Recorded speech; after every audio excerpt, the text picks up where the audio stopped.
Welcome, everybody. Welcome, fellow patriots. Welcome, fellow deplorables. Welcome, all you dregs of society. Welcome, all you rock dwellers, sycophants, stinkos, all you hateful people who celebrate the president and honor the America. And I'm talking about the duly elected president.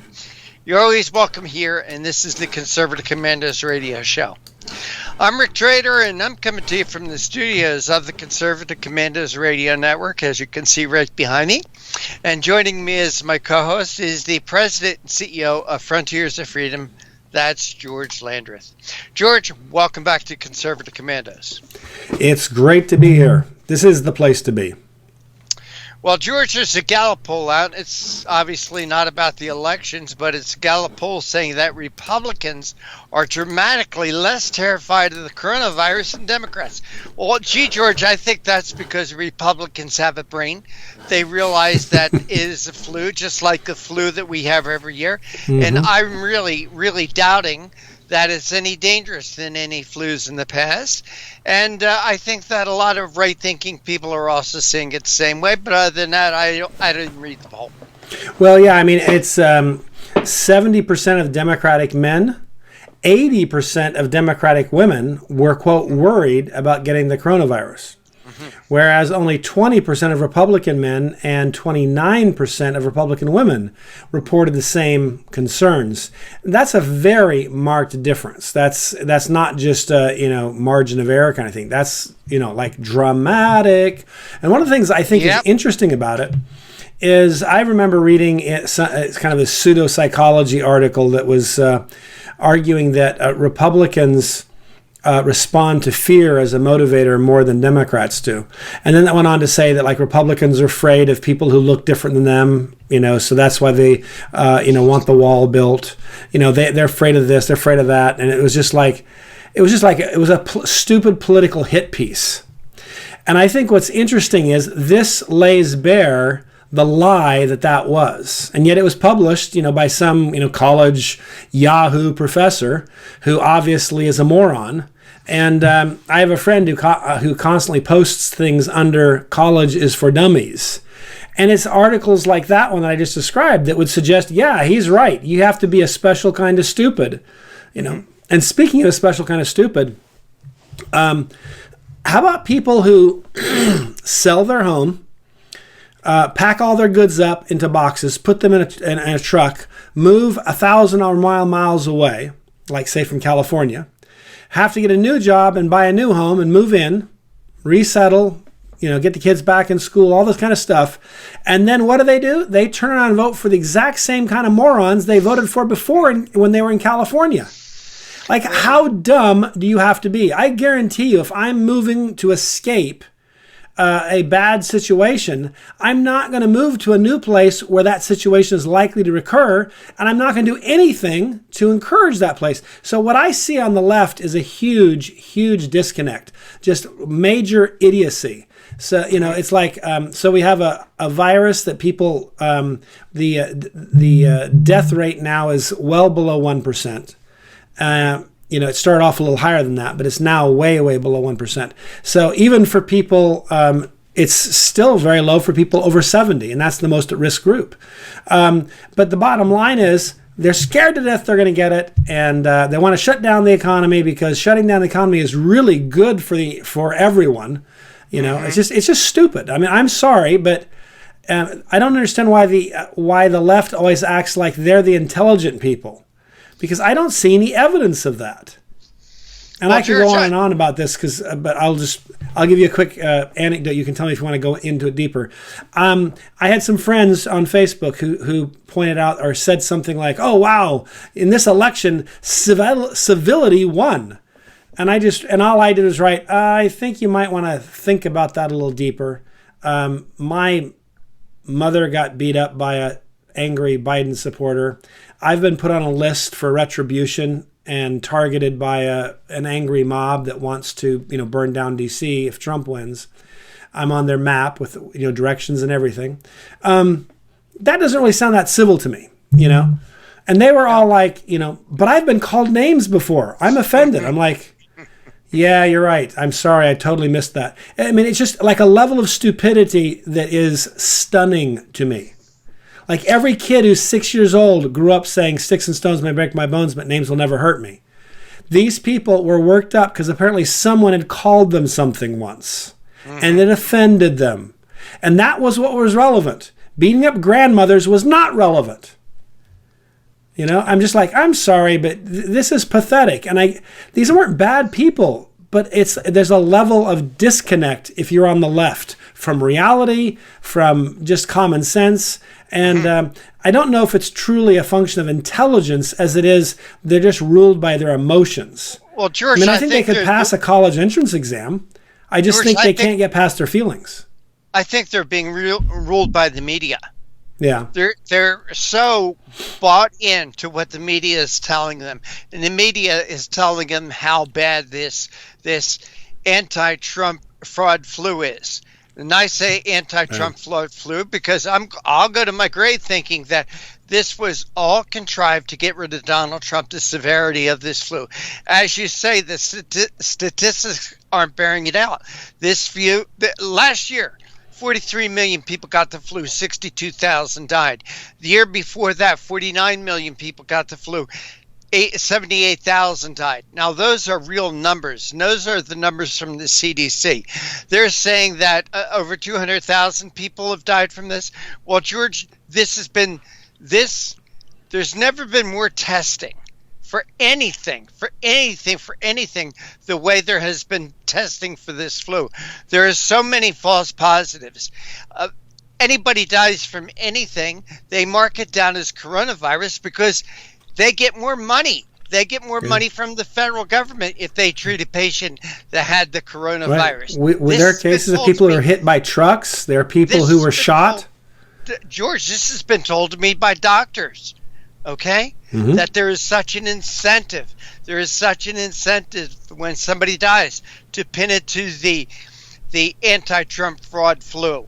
Right. And, you know, when you look at overall deaths this year compared to the last 2 years,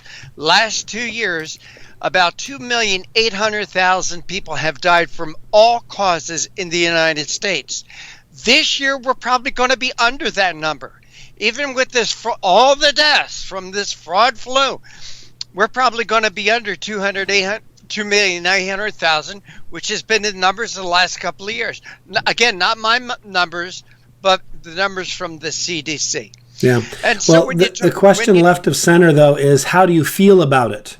So the facts aren't relevant because you don't need to have facts to feel.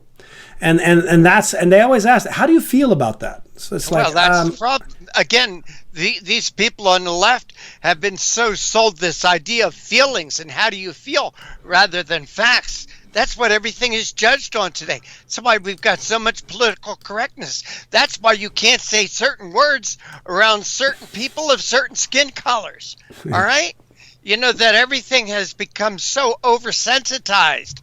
I mean, words that were normal speech for hundreds of years are now taboo because you can't say them because you're going to offend somebody. No, I mean, I think it's a weird world. Like I said, I don't understand how you could possibly move 1,000 miles away from California and then start voting for the same crap you were living in California. But that's done regularly, and we see that actually showing up in elections. And you see, people from Idaho or Utah or Texas or even Arizona saying, if you're from California, go away. We don't want you here. Because, the lunatics, essentially the lunatic virus or the insanity of being a leftist is spreading. And it doesn't seem to be able to cure itself. Knowledge doesn't fix it. There's lots of things, like when you're young, you make stupid mistakes. What fixes that? You mature, you grow up, you learn more. So my question is why can't liberals do that? How do you not figure out that Gavin Newsom is the reason that California is largely becoming uninhabitable by regular people?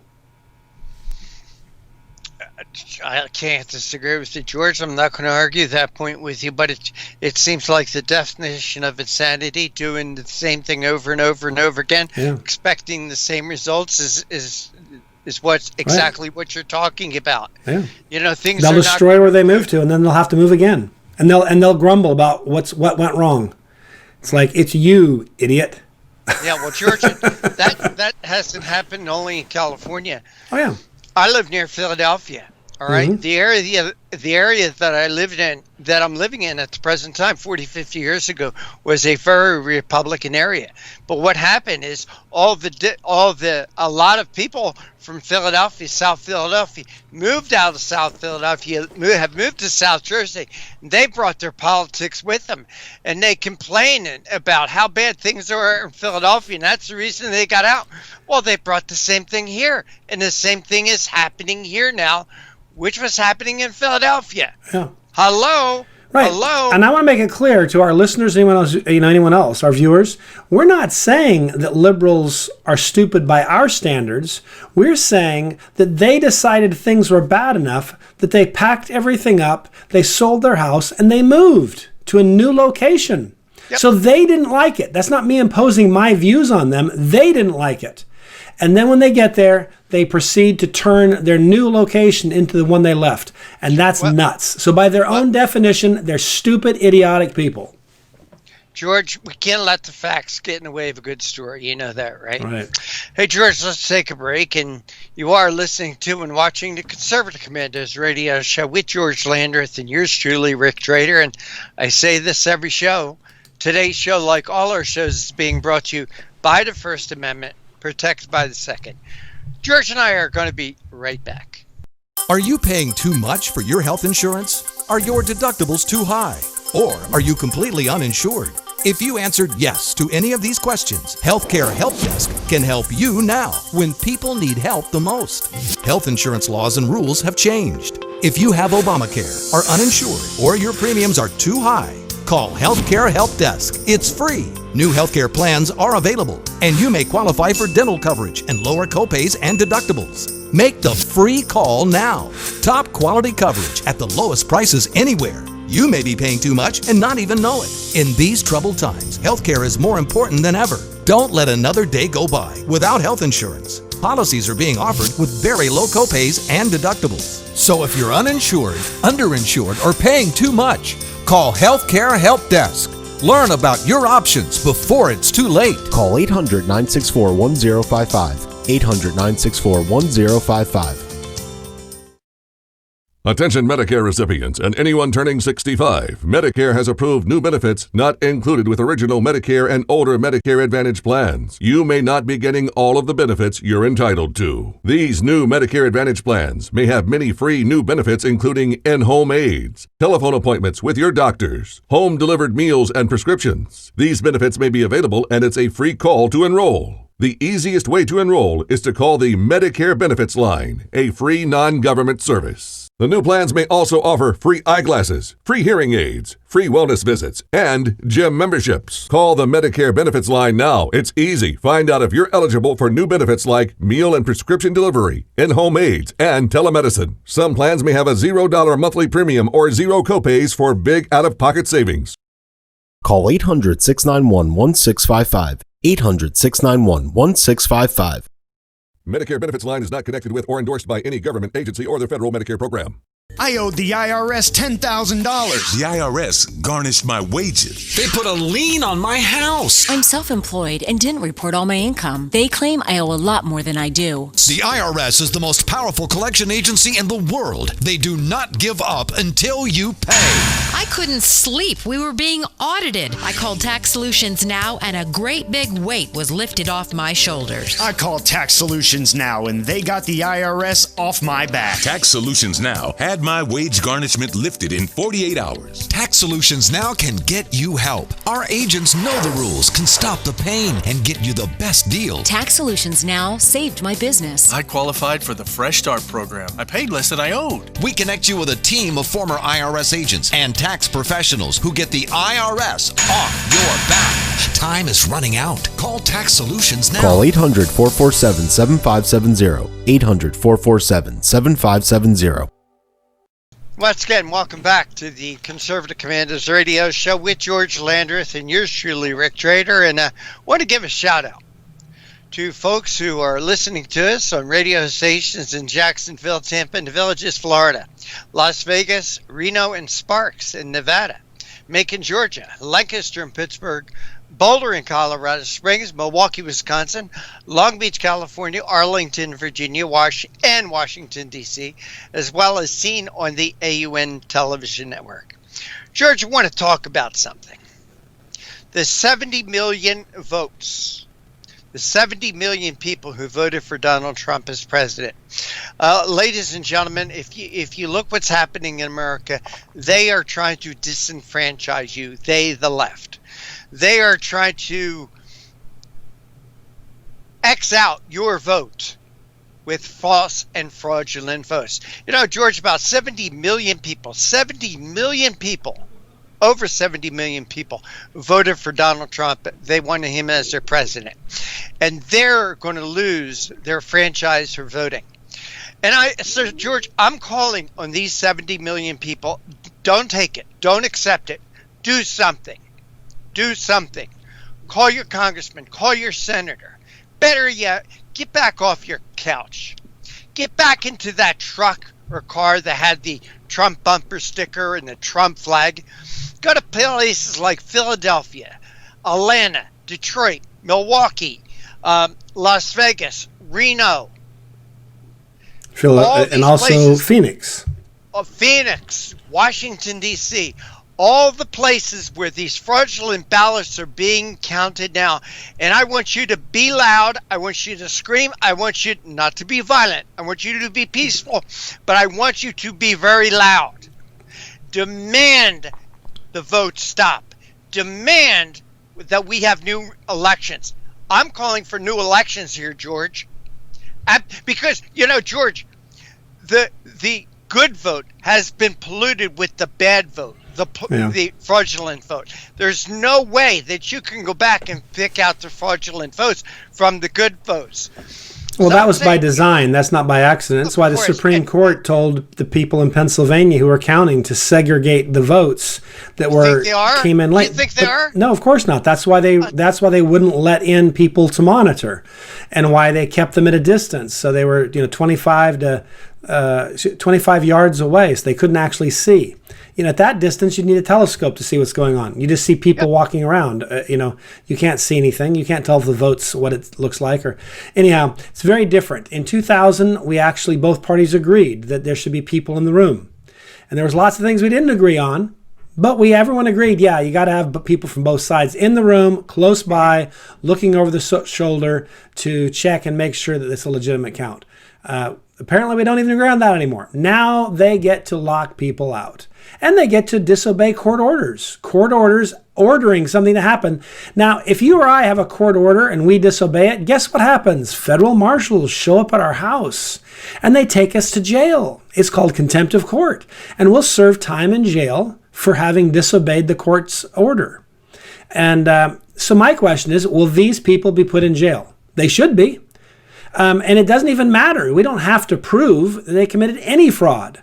What we have to prove is they had a court order that they said, no way, I'm not doing that. I'll do whatever I want. And they thumbed their nose at the judge. That's the crime. And we know they did that with absolute certainty.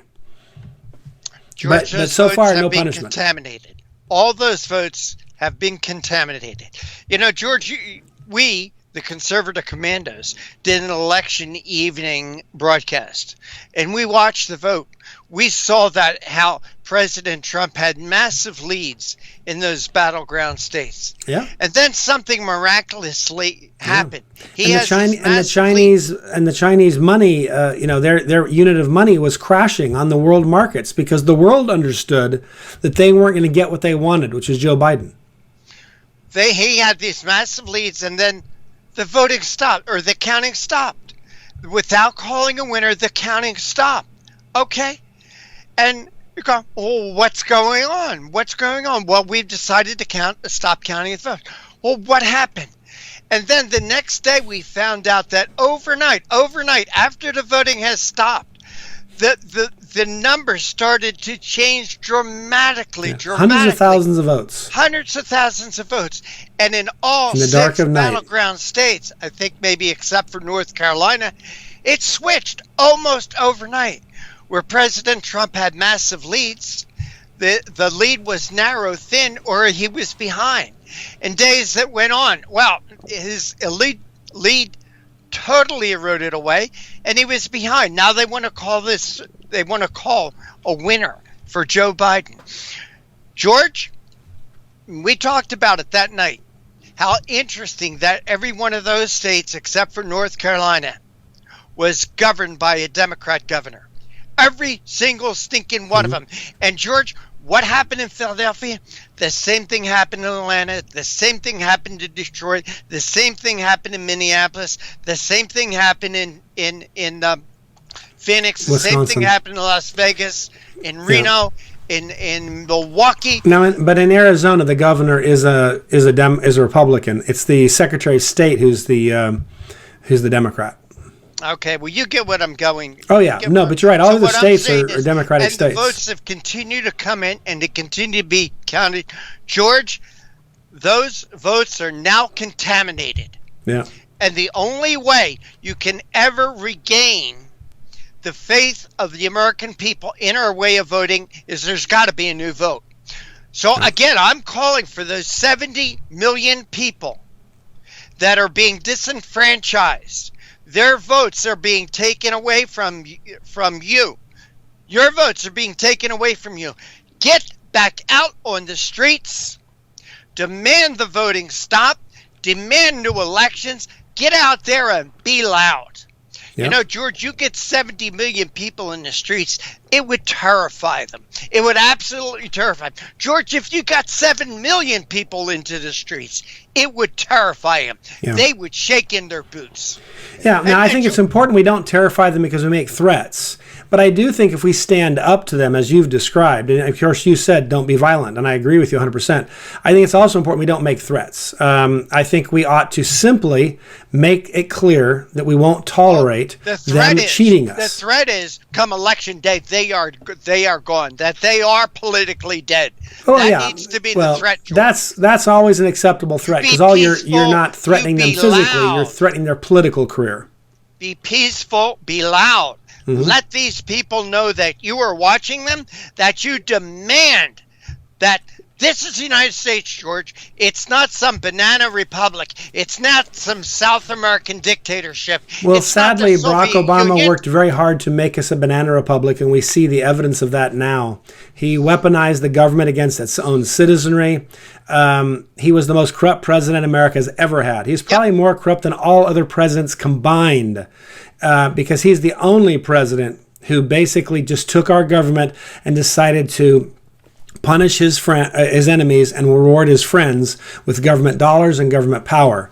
And we see the results, the residual of that out now. And it's very sad to watch. But this is what you see happening in America today is not the doing of Donald Trump.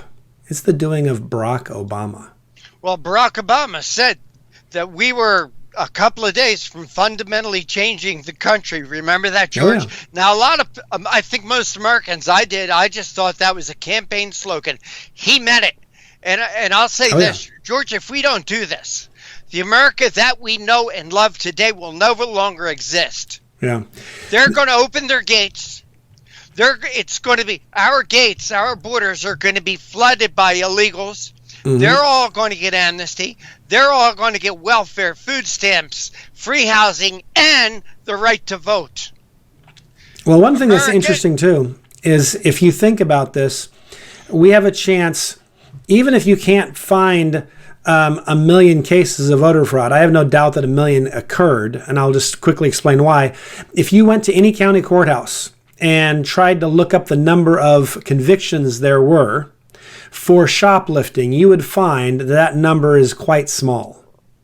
But if you go to any major retailer and you ask them how much money walks out of their store every year, you'd find out it was millions of dollars.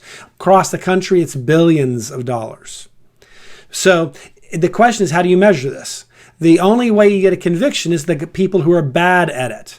And I would argue that's what happens with voter fraud. We get convictions when the people are bad at voter fraud.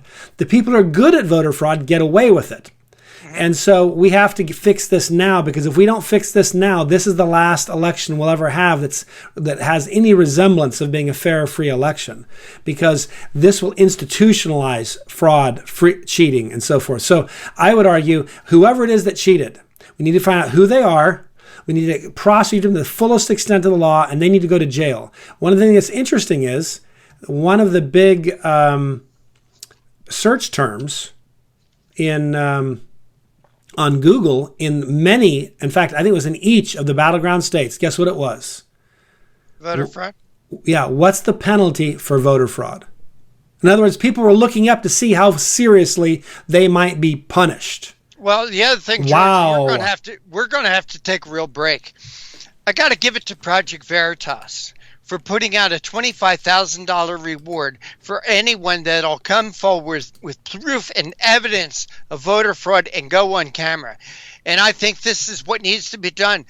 Groups need to come together. They've got to come up with cash bounties for people to report voter fraud for the arrest and conviction of voter fraud.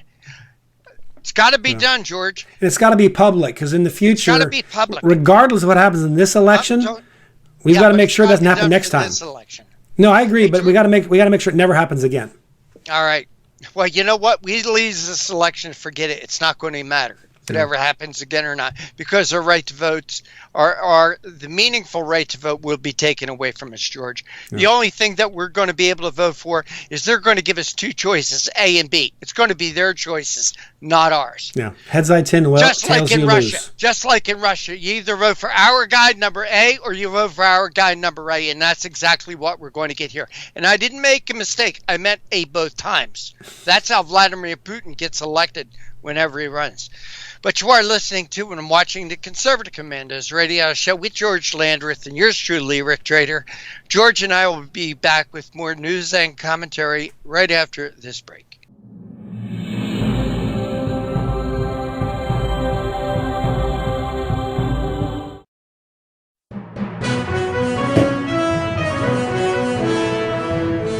Everybody wants cheap airfare, but where do you find it? You call low-cost airlines. Their prices are direct from the airlines, and they're so low you can't find these fares published anywhere. They specialize in cheap flights, discount hotel rooms, cheap car rental rates, and great package deals anywhere around the world. Wherever you want to go, they can help you get there cheaply and with a best price guarantee. If you want the lowest prices on your airline tickets or other travel services, call now. That's right, call. That's the only way to get these rates. Experts are standing by 24/7 to get you the cheapest airfare and hotel rates available. So don't wait. Call right now for the lowest travel prices anywhere and for great last-minute travel deals too.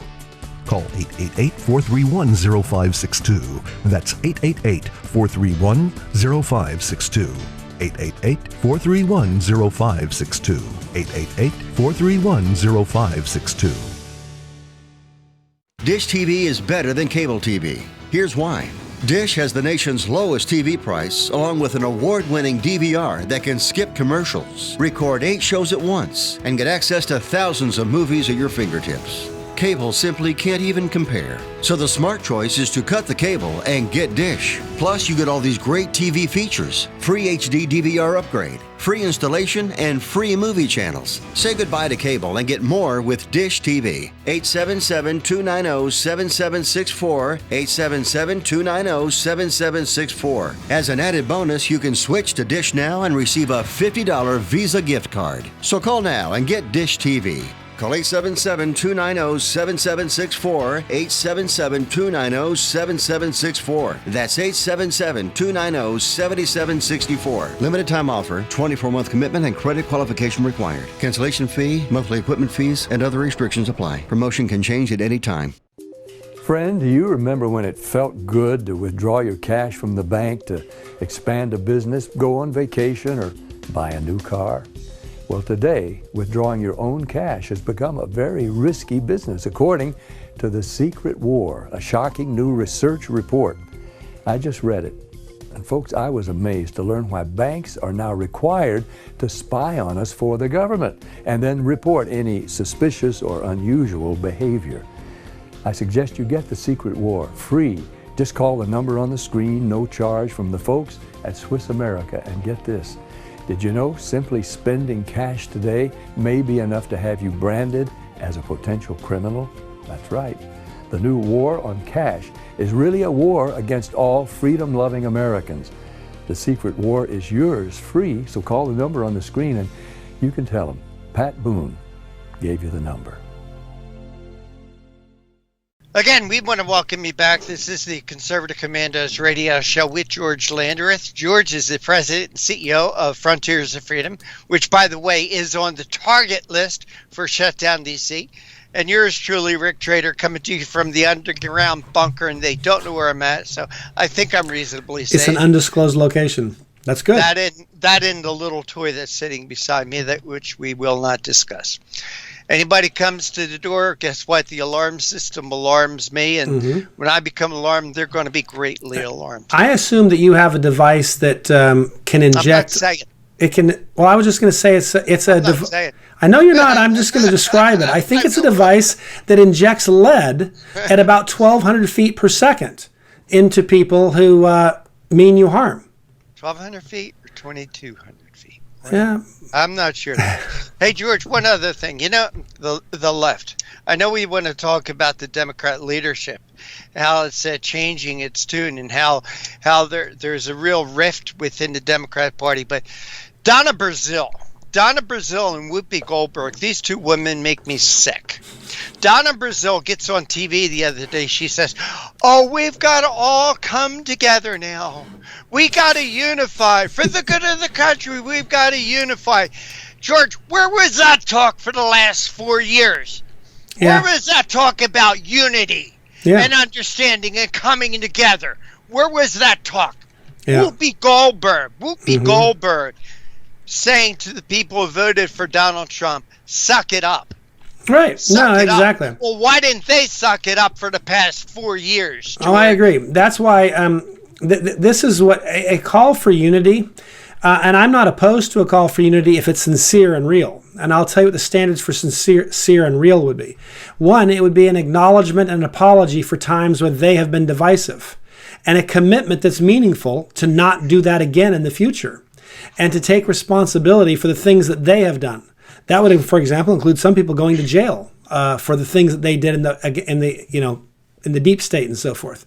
But an example would be if in a family you've had contention and arguing in the home, unity is a good thing, but it doesn't happen because an abuser walks in the room and says, "Shut up and fall in line. You got it?" And then he tells his wife, "Put on a pair of glasses to hide the black eyes I've given you. Put a little makeup on to hide the bruises. We need to unify here." It's like, no, that's actually an extension of the abuse that's been happening. That's not actually an appeal for unity. That's a continuation of the violence and the mistreatment of one party by the other. So if that's how when we know that they're sincere, if you use that analogy I just did, you would have, the spouse sincerely apologize for past wrongs, make an absolute promise and keep that promise to never again go there, and to make amends. And, and I know you believe religiously, as do I. We can change. Sadly, most people don't, but we have the capacity to change. That's part of what the, redeeming, the whole concept of Christ and his sacrifice for us is that we can change. But often we don't. And so my point is, I'm all about unity. But don't give me this fake unity where you're handing me a pair of sunglasses and telling me to cover up my, my shiners, and hand me some makeup so I can hide the bruises on my face under a threat.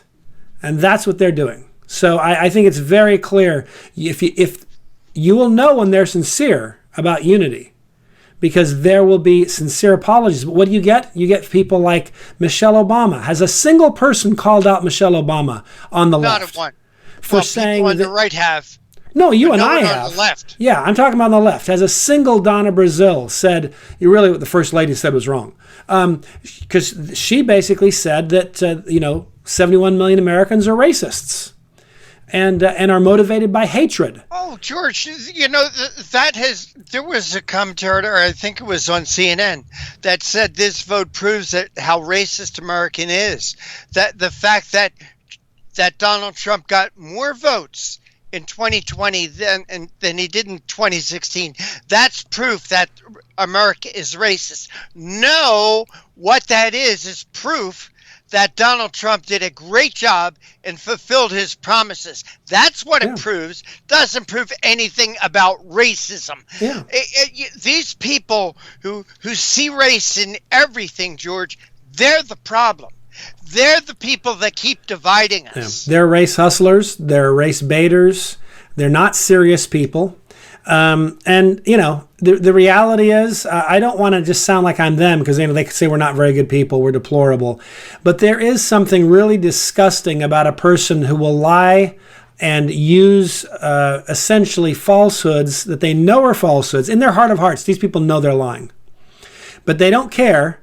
Oh, and the reason they don't George, care. I think they're so blinded. I think they're so blinded by their own bigotry, their own hate. They don't see it. Well, that may be true, but I guess what I'm saying is that they don't hold these views in what I would call in good faith. These views are not held in good faith. And the reason you can tell that is because if they did, they'd hold themselves to the same standards. You know, I found it interesting in talking with friends on Facebook, like I told you. They were upset and really wigged out about the idea that someone might call them a name. But they could never even address or express concern about the fact that a great-grandmother was beaten up by a guy because he didn't like the political sign she was waving with about a dozen other of her senior citizen friends in their neighborhood. Well, that grandmother's son should find out who did that to his mother and bring a little justice to that person. That's just my opinion. Well, fortunately, I wasn't there because if I had been there, I might have broken my hand on his face. But George, amazing for you to want to protect grandmothers, but I know. Well, yeah, I'm pro mother and I'm pro grandmother. She's my mother, she's my children's grandmother, and she's my grandchildren's great grandmother. Yeah. But bottom line is, I just found it curious that wasn't relevant to them. What was relevant is someone had called them a name and it hurt their feelings.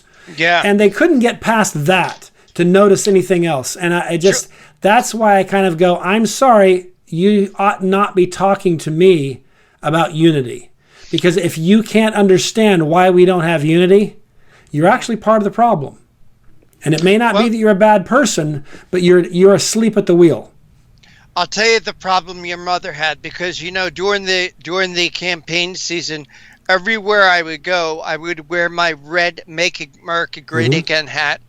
And no one ever bothered me. And if your mother had done what I was doing, no one would have bothered her either. Instead of using a cane, I took my Louisville Slugger, my Jackie Robinson model bat, you know, with a nice thick handle, number 34 weight. You know what, George? Nobody. And I would walk down the boardwalks. I would walk down the street. I would walk through the Walmart. Nobody bothered me, George. Yeah, that would work. Now, fortunately, in my mother's case, there were police that were close by in one of the adjacent stores. And even before my mother came to and was aware of kind of what was going on, because she got, you know, hit in the head and knocked to the ground and hit her head on the ground, so she was dazed and stuff. The guy was actually already in handcuffs in the back of a squad car. And the police came up to her and asked her, you know, how she was feeling, and she said, do you know, and they. Well, I hope there's a court date set, George. Yeah, Please I hope so too. But we do have a Soros funded attorney, you know. So we'll see what he does. The police did their job, and they did a good job. In fact, my mother was a little out of it because she was still dazed, and they said, "Ma'am, you don't have to make a statement now. We actually witnessed the whole thing, so we don't need your statement." Wow. Well, but the bottom line is. You know, it's amazing to me to watch this kind of stuff, but this is what the left does.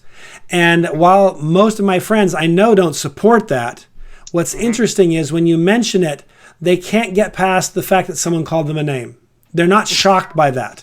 In other words, if I tell someone called me a name, and they said, "Oh, really? Well, my mom got beat up." I'd be like, "You're kidding me? Your mom got beat up? That's incredible. Wow, I thought I had it tough. I just got called a name. That's nothing." But that's not how they saw it. It was, wah, wah. Well, George, throughout the campaign, I was determined not to be intimidated. The other thing I had is I had a mask that said Trump 2020.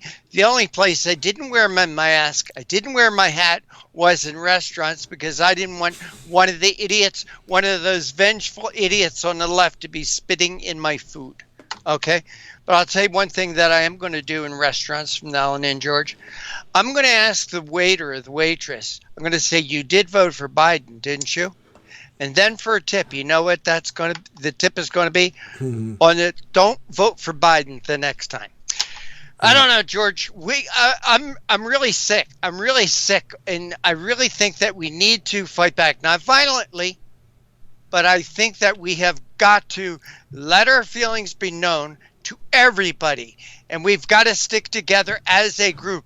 Again, these 70 million people that voted for Donald Trump, don't let your vote be lost. You wanted him as president. Demand revotes. Revotes. I agree. George, let's go to a break. And you are listening to and watching the Conservative Commandos radio show with George Landreth and yours truly, Rick Trader. Don't go away. Avoid disappointment.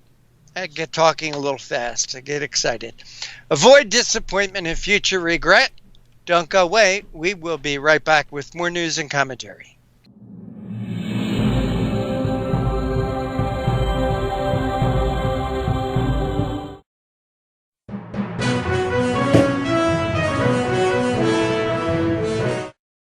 Mom, thank God you're going to be okay. So relieved. But you both should know when my time comes, I have a final expense policy with Senior Care USA. Is Senior Care USA the life insurance policy that helps loved ones pay for funeral expenses and other debts? Bill and I called to get more information. Yes, and there's an immediate payout of up to $50,000. If you're over 50, call Senior Care USA now to learn more about final expense insurance plans. There's no medical exam, even if you have a pre-existing condition like I do. When I called, the quote was free, and there was no pressure. I found out that policies start for as little as 35 cents a day. Rates will never increase and coverage won't decrease. I'm going to call today. Ask about the free prescription discount card. Oh, I'm so glad you'll be taken care of. Call 1-800-822-7419. That's 1-800-822-7419. But is it? It's really just the beginning, right? Have you written a book and want it published but don't know where to start? You're not alone. Page Publishing cuts through the confusion that most new authors face, like copyright protection, barcodes, printing, and digital uploading. We will get your book into bookstores now. We guide you through the publishing maze and help you distribute and sell your work in hard copy and ebook formats. That's right. We will digitize and place your book for sale on Amazon, Apple iBooks, and Google, offering it to millions. Don't waste another minute. Most publishers won't even look at new author submissions, but we're different. We review your book and provide you feedback in about a week. If we decide to publish your book, your work ends and ours begins. From copy editing and proofing to typesetting and book cover art, our team gets you into bookstores fast. Call 1-877-461-5033. Does your current bathroom need to be updated immediately? Introducing One Day Bath and Shower Remodeling, the complete and hassle-free way to get the new bathroom of your dreams in as little as 1 day, and for as little as $199 a month. Yes, the experts at One Day Bath and Shower Remodeling will come to you anywhere in the country and show you all the customized options. Now you can have a brand new bathroom in as little as 1 day. Large or small bathrooms, if you want a new bathtub or shower installed, we can do it in as little as 1 day. And if you call right now, you can save $750 off your remodel. We make it easy by offering you financing as low as $199 per month.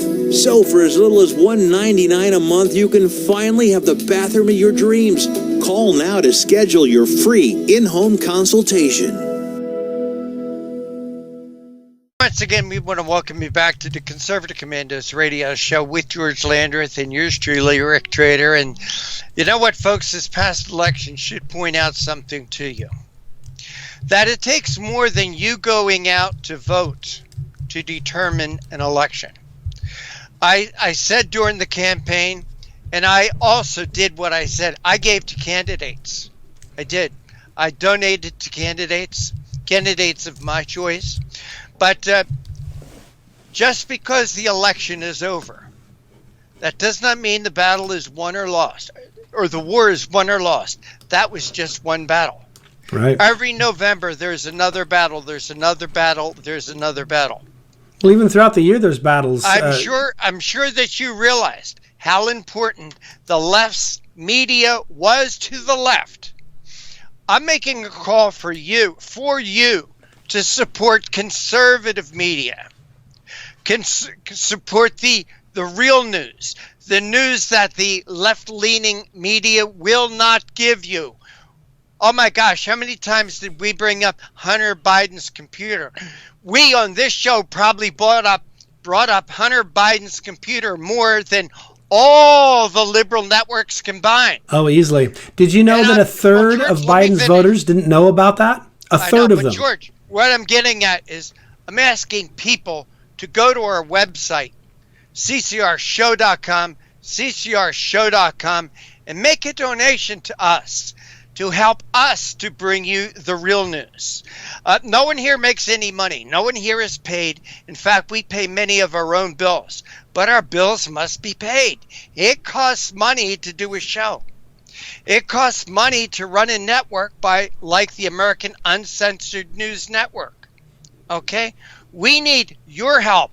Just like PBS gets on there all the time with their fundraising campaigns. But they get government funding.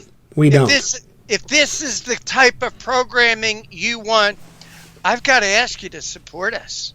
Go to our website, ccrshow.com, ccrshow.com. $5, $10, $20, $5 a month, $10 a month, whatever you can.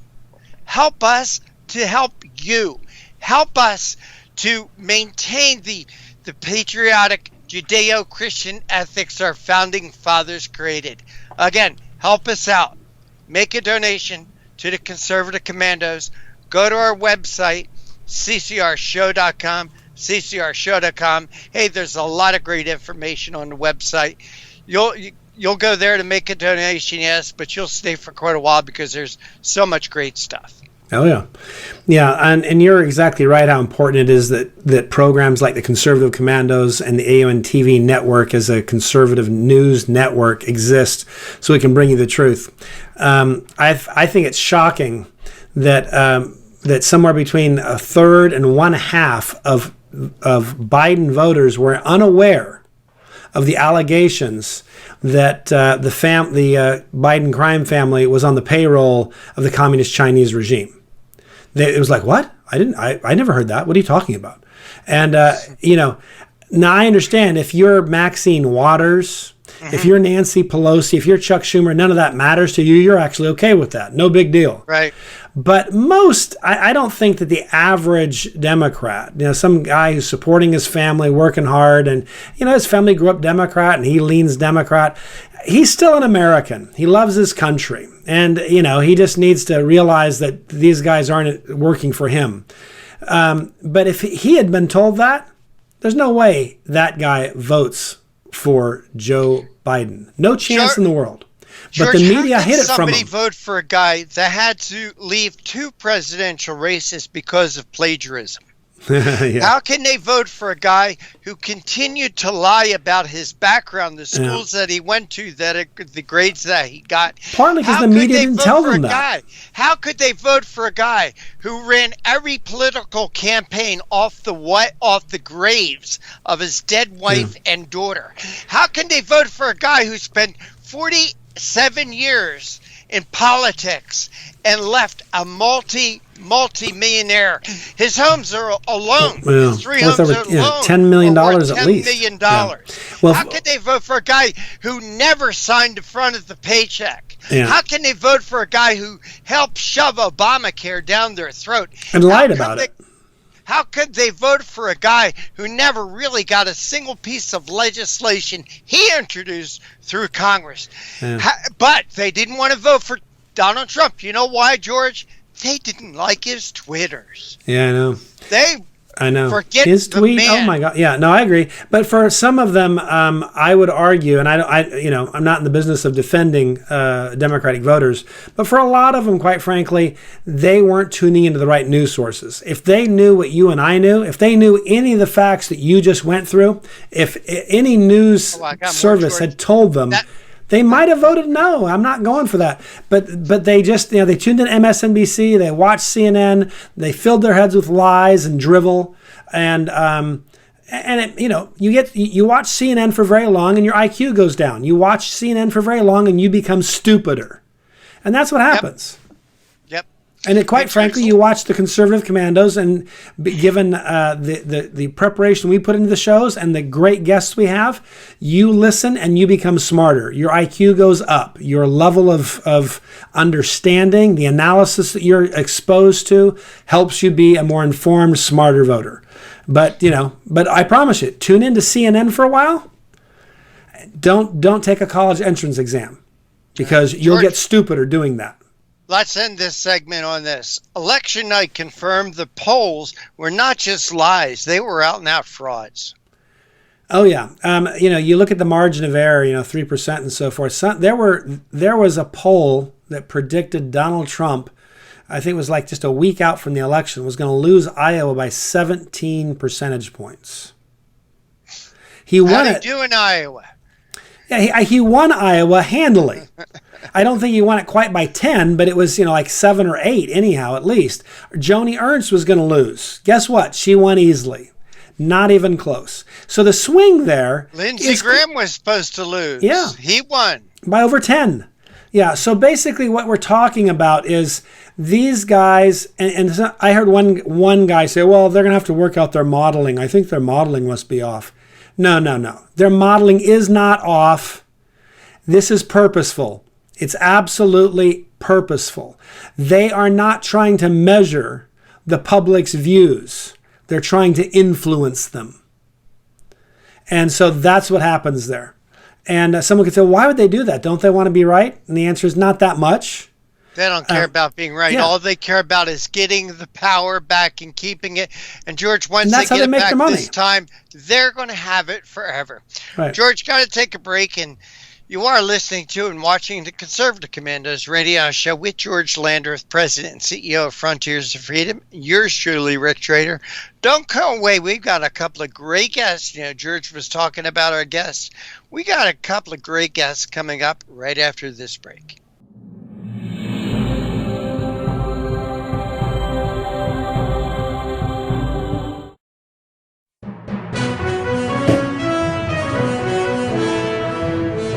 Attention homeowners. Do you have a house that's in need of serious repairs? Do you have tenants that never seem to make their monthly payments? How about code violations, past due taxes, or maintenance costs you just can't afford? Then call my friends right now at Quick Cash Offer. They specialize in buying any home, no matter how ugly the situation. Turn that problem property into cash right now. It's just that simple. One call and you can get rid of that home headache forever. They buy the ugliest houses with instant closings, instant cash, and huge savings. Plus, there are no realtor fees, no listing fees, and no repair costs. Just cash in your hands for that painful property. They're buying a few more houses in your neighborhood this month. So take advantage of this cash offer and call Quick Cash Offer now. 855-296-8854. 855-296-8854. That's 855-296-8854.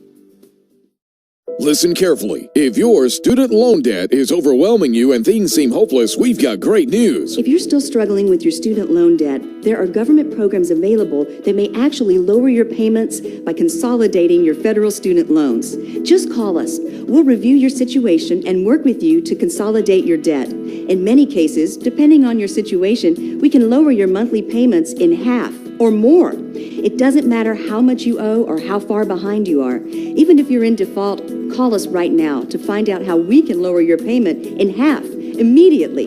You can stop the harassing phone calls and the wage garnishments. All you need to do is pick up the phone and call us right now. We can remove your default status, consolidate your federal student loans, lower your payments, and we can do it today. Stop worrying. This is a real solution that can help. So please call us right now. Call 800-917-8671.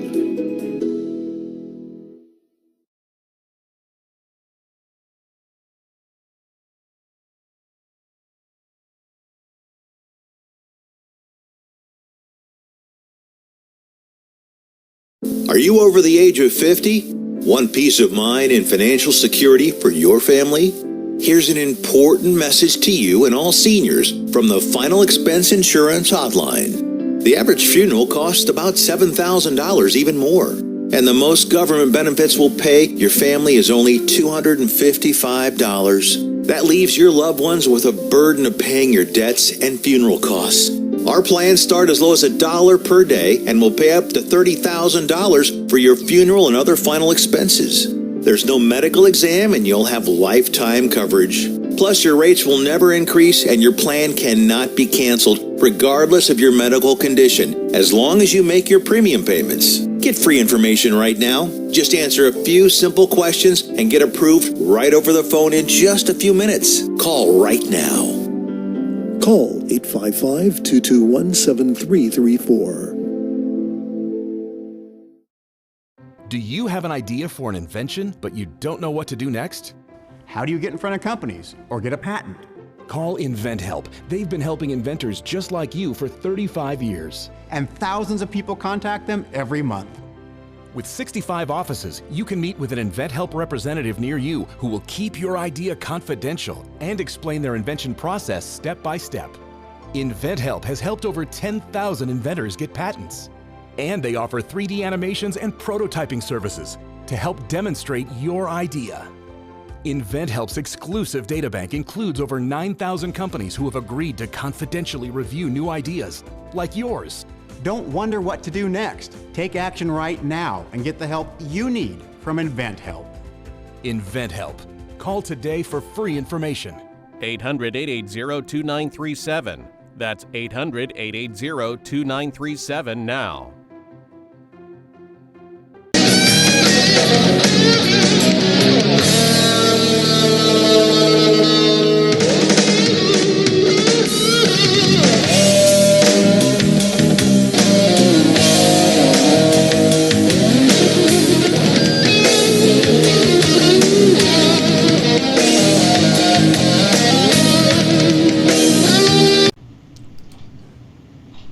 Welcome back to the Conservative Commandos, the radio show and the television show, carried on the Conservative Commandos radio network, the AUN TV network. Also, we now have our own Roku channel, and of course, Al Gore's amazing internet. We truly are everywhere. I'm George Landreth. I do want to remind you, if you want to rebroadcast or more information, check out our website, ccrshow.com. I'm really pleased to introduce our next guest, Phil Kerpen. He's the founder and president of American Commitment. He's also the president of the Committee to Unleash Prosperity. And given what's been going on in America the last many months, we could certainly, we really need to unleash some prosperity. So I appreciate that you're working so hard on that. But he's one of the really smart minds in Washington. He brings a free market perspective. He believes in liberty and freedom, and that those things are more likely to help us out. If you look at who he's worked for in the past, he's worked for kind of a who's who group of people. He's been a leader in Washington for a long while. He's not that old, so he must have started when he was 3. He must have started when he was 3.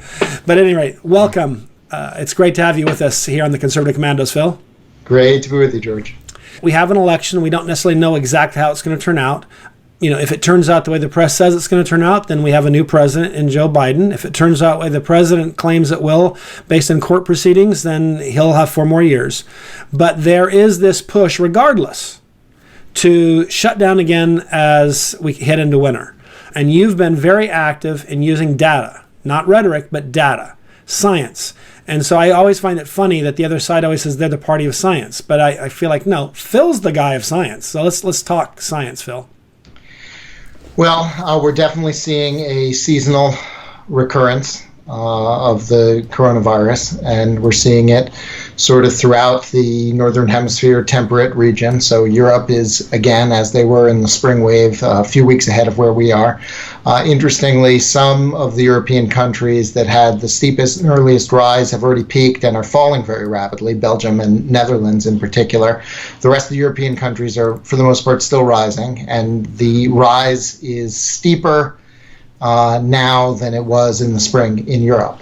So far in the U.S., the rise has been not quite as steep, and so we were a little bit of a different situation. I think that because we generally had a more severe prior wave than most of Europe did, we may have a somewhat less severe second wave just because there may be more residual immunity among Americans than they had in Europe, and that may limit disease spread. But this is a respiratory virus. It's going to spread when it's in season. For whatever reason, this particular virus seems to be in season in the spring and the fall. We're not sure about the winter yet because we haven't had a winter since it's sort of come on the scene. So we don't know if it'll have a big winter peak like we have with influenza typically in February, or whether winter will be more of a lull like it was for the northern states in the summer. There are a lot of unanswered questions, obviously, and people are on edge. And politicians, when people are on edge, they have an action bias. They always want to do something. They want to show that they're not just standing there. They want to show that they're engaged, that they're going to fight the disease. And unfortunately, there's not much you can do that works to stop a respiratory virus from spreading after it's already, widespread in a community. In the very, very beginning, you can maybe lock everything down and prevent it from getting a foothold, like happened in a place like New Zealand, and they had other advantages being an island and so forth. But once about 1% of the people in a geographic area have something, you're just not going to put a lid on it. And that's actually what the CDC's own pre-pandemic planning guidance said that they threw out the window when we started doing all these draconian control measures, and the World Health Organization said something similar. And so we've known for a long time that sort of once the genie's out of the bottle on a respiratory virus, you can't put it back in. It's going to spread, and most of the population is probably going to be exposed to it. And so the question is, how do you limit the damage in terms of severe illness and death? And I would suggest that lockdowns have been a very bad way to do that. They've actually had the opposite effect most of the places they've been tried, because they tend to protect the least vulnerable, young, healthy people that can stay at home, and the most vulnerable, people who are in institutions and long-term care, people who have to be hospitalized for other reasons. They're still likely to be exposed because a lot of the transmission occurs in healthcare settings, occurs in congregate living settings, in places where lockdown tends not to be especially helpful. And so if anything, we see more of the infections in the vulnerable as opposed to less heavy-handed strategies. And so I think it's pretty clear, or should be, that lockdowns are not very effective, and if they have any effect at all, they might actually make things a little bit worse in terms of the burden of death. And I think that's what the data from the spring wave pretty clearly shows. And yet, because of that action bias, because politicians have to show that they're doing something, we've seen almost all of Europe go back into lockdown. Although, interestingly, they did not close schools anywhere in Europe this time around, because they said, look, we've learned schools are essential. They're not high-risk settings. We can't close them. You can make up for business closures in theory with money, but you're never going to make up for lost education. So they've made it a very, very high priority. And this time around, the only school closures we've seen in Europe are temporary school closures where they're actually understaffed from, lots of teachers having the virus at the same time, and they just, for practical reasons, can't be open. But then they reopen again within a week or two. And ironically, in the U.S., we've got more than half the schools in the country have never opened, even for the months that we had almost no COVID in the northern states. states, they were largely closed because of workforce issues with their unions and so on. And so I am very concerned that as we sort of move into this fall seasonal wave, particularly in the more liberal states where there's sort of a cult of lockdown, we could go back into pretty severe lockdowns, which of course not only are ineffective in terms of stopping COVID, but have enormous economic, social, and health consequences of their own. And we saw huge increases in deaths from dementia, older people who, when they go into lockdown, they don't have that human contact and they go downhill very, very quickly. We've seen big increases in suicide and drug overdose deaths as well, and just all kinds of social pathologies related to lockdown. And of course, the economic costs have been absolutely devastating in terms of businesses. And we've had this incredible bounce back recovery. I've actually been really impressed that outside of a few states that stayed sort of heavily, even there, in places like New York and New Jersey and Illinois and California, George, their opening was comparable to lockdowns in other places. The severity of the restrictions in some of those places was never really reduced very significantly, and so they didn't have the economic bounce back of most of the rest of the country, but most of the country has come back very, very strongly economically, and the idea that we would go back and shut things down again with these arbitrary, heavy-handed government mandates that don't even seem to have much, if any, upside in terms of COVID is a really major concern of mine. And you look at Europe, and it's interesting because just like the first time around in the spring, when do they put the lockdowns in? They do it at the moment of maximum political pressure, which typically is right when you're peaking. And so they do it after it's too late to do anything, even if it did work, because they do it when it's already starting to decline. And you look in Belgium, and their current national lockdown started November 1st, and their infective peak in terms of cases and percent positive was October 31st. That was the day before. And, of course, you wouldn't see the effect of the lockdown until several days after it started anyway, if it worked the way it's supposed to, because of the incubation period and so forth. So I think that, unfortunately, Europe is repeating some of the same mistakes as last time. Wait until it's already declining anyway, and then do disruptive and economically damaging policy interventions. And we may see the same thing happen in the U.S., particularly in the more liberal states, we've got to fight against it and fight it with the facts. And frankly, the really, really, really good news, George, right now is flu is almost non-existent right now. And there are a lot of different theories why that is, but I won't get into why, because I don't think we have the answer to that yet. But the good news is if flu is non-existent, then the burden that COVID puts on our hospital system is not extraordinary. I mean, it's not great, but it's more like having a flu February in November or December than it is having something we never have, and that's unprecedented. And so our hospital system and the capacity of our hospital system is designed to deal with this. Now, a lot of years you go into overflow during flu peak in January and February, and they do things to deal with that. They divert to other hospitals, they set up tents, stuff like that. So we are going to see some of that with this, almost certainly. But as long as we don't have a big flu epidemic at the same time that we have COVID, I'm really confident in the ability of our medical system to handle the burden, because if you look at the total hospitalizations we've had year to date, all of them, it's about 500,000 with COVID. And they're about, I think, 60,000 right now, but all in total since this thing started, it's about 500,000. Well, that's about the average number of flu hospitalizations we have in a season this year. And of course, the flu season is comparable in length to the year-to-date COVID, because we sort of, flu season is typically October to March or so.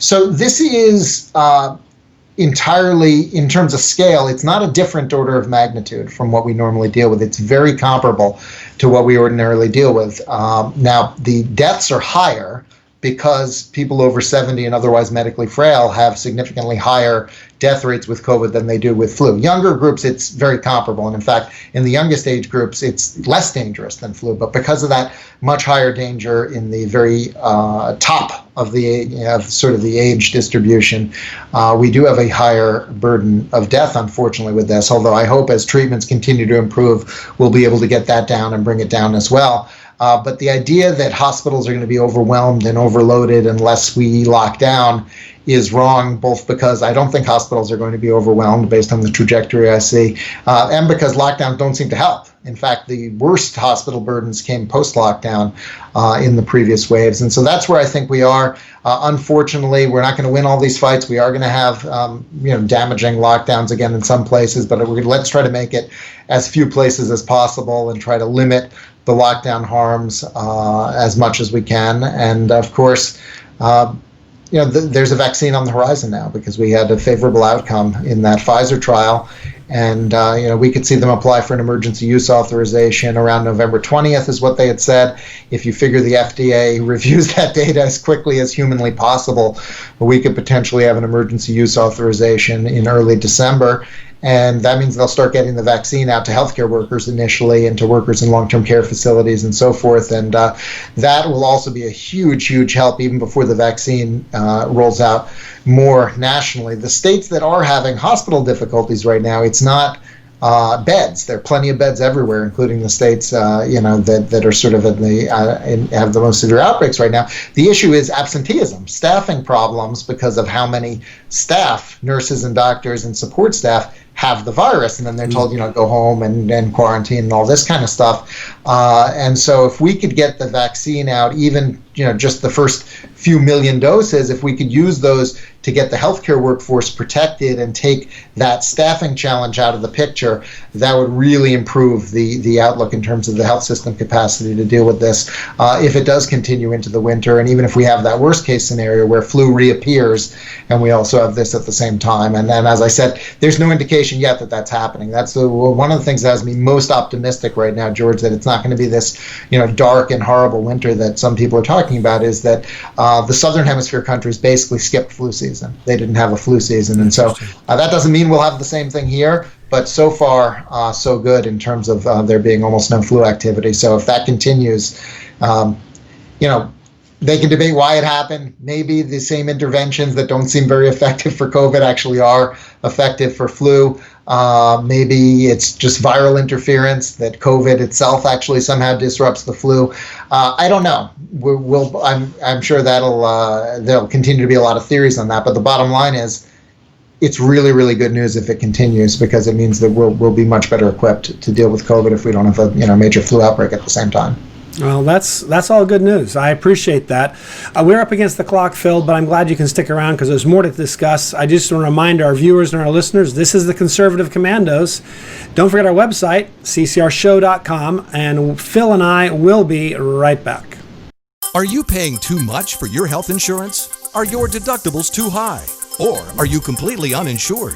If you answered yes to any of these questions, Healthcare Help Desk can help you now when people need help the most. Health insurance laws and rules have changed. If you have Obamacare, are uninsured, or your premiums are too high, call Healthcare Help Desk. It's free. New healthcare plans are available, and you may qualify for dental coverage and lower copays and deductibles. Make the free call now. Top quality coverage at the lowest prices anywhere. You may be paying too much and not even know it. In these troubled times, healthcare is more important than ever. Don't let another day go by without health insurance. Policies are being offered with very low copays and deductibles. So if you're uninsured, underinsured, or paying too much, call Healthcare Help Desk.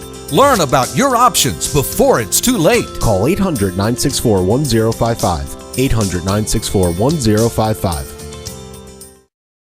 Attention Medicare recipients and anyone turning 65. Medicare has approved new benefits not included with original Medicare and older Medicare Advantage plans. You may not be getting all of the benefits you're entitled to. These new Medicare Advantage plans may have many free new benefits, including in-home aids, telephone appointments with your doctors, home-delivered meals and prescriptions. These benefits may be available, and it's a free call to enroll. The easiest way to enroll is to call the Medicare Benefits Line, a free non-government service. The new plans may also offer free eyeglasses, free hearing aids, free wellness visits, and gym memberships. Call the Medicare Benefits Line now. It's easy. Find out if you're eligible for new benefits like meal and prescription delivery, in-home aids, and telemedicine. Some plans may have a $0 monthly premium or zero copays for big out-of-pocket savings.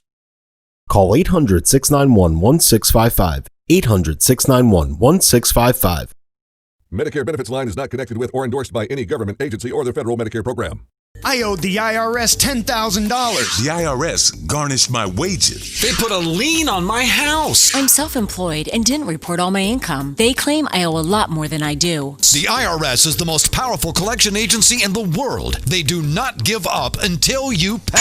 I couldn't sleep. We were being audited. I called Tax Solutions Now, and a great big weight was lifted off my shoulders. I called Tax Solutions Now, and they got the IRS off my back. Tax Solutions Now had my wage garnishment lifted in 48 hours. Tax Solutions Now can get you help. Our agents know the rules, can stop the pain, and get you the best deal. Tax Solutions Now saved my business. I qualified for the Fresh Start program. I paid less than I owed. We connect you with a team of former IRS agents and tax professionals who get the IRS off your back. Time is running out. Call Tax Solutions now. Call 800-447-7570. 800-447-7570. Welcome back to the Conservative Commandos radio show, the television show, carried on the AUN TV network. You can get us on Roku as well. And of course, on our Conservative Commandos radio network, broadcast all across this great country. And of course, if you're not near one of those broadcast towers, Al Gore has thoughtfully provided the solution through the internet. Isn't he an amazing guy? But anyhow, I just want to also remind you to check out our website if you want rebroadcast, if you want more information, ccrshow.com. We've been talking with Phil Kerpen. Phil Kerpen is the founder and president of American Commitment. He's also the president of the Committee to Unleash Prosperity. And we've been talking about fact-based information on COVID.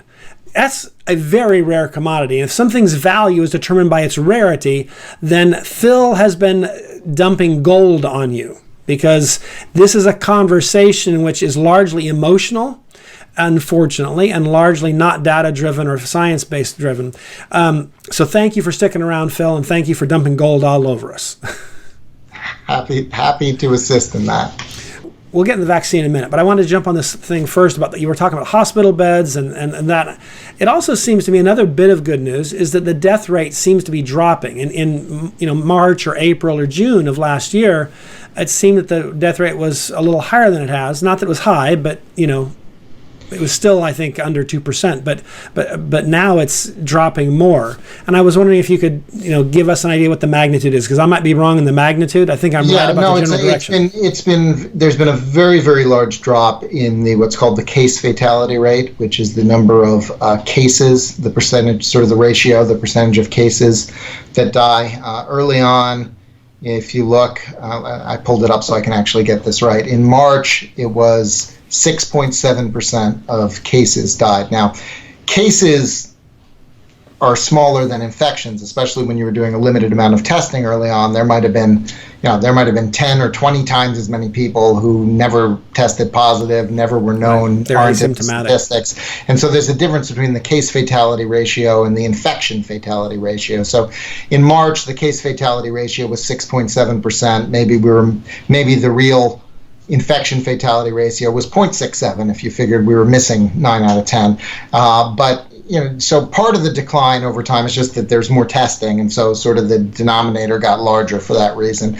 But there's no question that we got much better at treatment, and we certainly are doing less harmful treatments. And early on, we put a lot of people inappropriately on ventilators, and the ventilators killed them. That was one of the real tragedies of that first wave, is we had the wrong ventilator protocols. We were putting people who could have benefited from regular oxygen support on ventilators instead, and they have to be heavily sedated. And when you're understaffed and you can't monitor the ventilators enough, there are a lot of things that can go wrong, and that can cause a lot of increase in death. We were also avoiding the use of steroids early on, even though they're normally used with viral pneumonia, because the World Health Organization told us no steroids. Since we've started using steroids, we've had much better outcomes. And so there have been a lot of improvements. It's not just the increase in the denominator from testing. And in fact, especially among the oldest, which is where the risk is, even at the very beginning, in the statistics, young people were very seldom dying, even if you go back and look at what the percentages and the ratios were back in March. But it's, but the oldest age group, the 80 plus, was where there were very sky-high rates. And so if you look back in March, 41% of cases above age 80 died. That's a pretty shocking number, but it's fallen every month since pretty considerably. And so you look by June, we were that 7.6 overall case fatality rate by June was down to 1.6, and the above age 80 went from 40 down to 25. And then if you sort of continue, what's happened since June, and I only go to September on this because, people who caught it in October, some of them haven't died yet, but still might. So you don't want to go too far up to the present when you look at these numbers. But if you look at September, we were down to 0.9% case fatality ratio overall, so under 1% overall. And above age 80, we were down to 15%. So we went from 41% of people above age 80 who were identified as cases that were dying in March, and it's been dropping, and now it's 15. Now, if you're over age 80, you don't want to get this. Yeah. That's still a very high. Still a very high risk. And even if you're in your 70s, it's dropped, but it's still 4.6%, which is still a higher risk than most people would probably want to take. But you look at sort of the bottom of sort of the age distribution, and it's 0.02, 0.01. Basically, if you're under 30, the odds of dying after being identified as a case are 1 in 10,000, and it increases a little bit but it doesn't really start to sharply increase until above age 70. And even above age 70, it's really the people who are medically frail, and most of the people who are in institutional living settings where most of the deaths are. Somebody who's in their 70s but is independent living, is in good health, they're probably going to have a risk more like the younger people than the president may have illustrated that, right? It's more about medical vulnerability and frailty than it is about specific age, but those two usually go together. There's a correlation, of course. Yeah, it's a little bit like the president, that's what we're seeing. That's what we're seeing. Of course, we still have the same issue that this is the case fatality ratio, not the infection fatality ratio. Presumably, even with the huge amount of testing we've been doing now, we're still missing a lot. But instead of dividing by 10, maybe now you should divide by 3 or 4. I don't know what the right number is, but we're clearly still missing a lot of the infections. And so the real risk is not the numbers I said. It's significantly lower than that. And especially for people who are in the younger age groups or are not medically vulnerable, it's pretty close to 0. It's not 0, but it's pretty close. It's probably less dangerous in the lower age groups now than seasonal influenza. Wow. The president talked about the release of, before the election, he was talking about a vaccine would be on its way soon. And of course, the press called him a liar. It was a lot of coverage about how he was just trying to fool us before the election, etc. And then what do we find shortly after the election? Guess what? There is, in fact, a vaccine on its way. It's been proved to be 90% effective. And my understanding is that your typical flu shot's about 50% effective. So that's pretty good. So this is a really, really encouraging result. It's still a pretty small number of events, and so we don't know that as they collect more data that effectiveness rate will stay the same, and so we'll watch. But it's very, very encouraging. A lot of us thought that the vaccine might be more in line with the flu vaccine and in terms of effectiveness, and this is much, much better than that. It looks, at least on this initial data, that it's much, much better than that.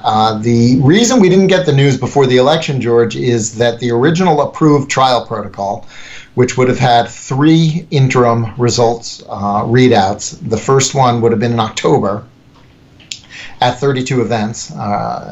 The FDA essentially told Pfizer not to follow the original protocol, but rather to wait until they had more events before they did their first interim analysis.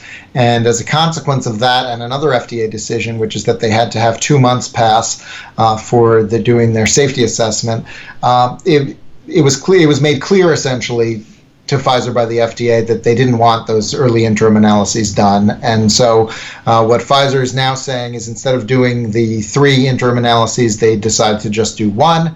They had set the date to do it on November 9th, which is why they looked at it this past Sunday, or 8th, whatever Sunday's date was the day that they had their review panel look at it and do the interim analysis. And they're not going to be able to apply for an emergency use authorization until about November 20th, which is when they'll meet that sort of that 2 month that FDA said was required from when they had the second shot given to all the people in that arm of the trial. And so a lot of people say Pfizer delayed this when they didn't have to, and that's true in the sense that they could have done the interim analysis when they reached enough events to do it, which was probably a week or two earlier.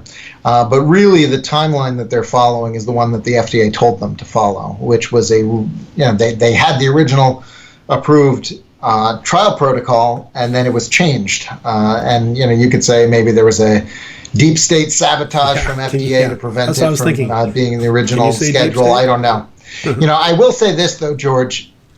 I think that I think it's probably not a coincidence that the Democrats put a lot of effort into undermining confidence in any vaccine that's announced prior to the election by saying it would be political and then saying they wouldn't take it and discouraging people from taking it. I think that had the potential effect of FDA and Pfizer looking at that and saying, if we can't apply until November 20th anyway, let's just postpone any interim analysis until after the election, not have to deal with the problem of Democrats, being discouraged from taking the vaccine for political reasons. And so, they may have just been sort of rationally responding to sort of that political strategy that the Democrats put out there on some level. It makes a lot of sense, sadly, but it's interesting because when you undermine the value of a vaccine, it seems to me you're potentially harming people. You're going to end up having some people who won't take the vaccine because they take you seriously.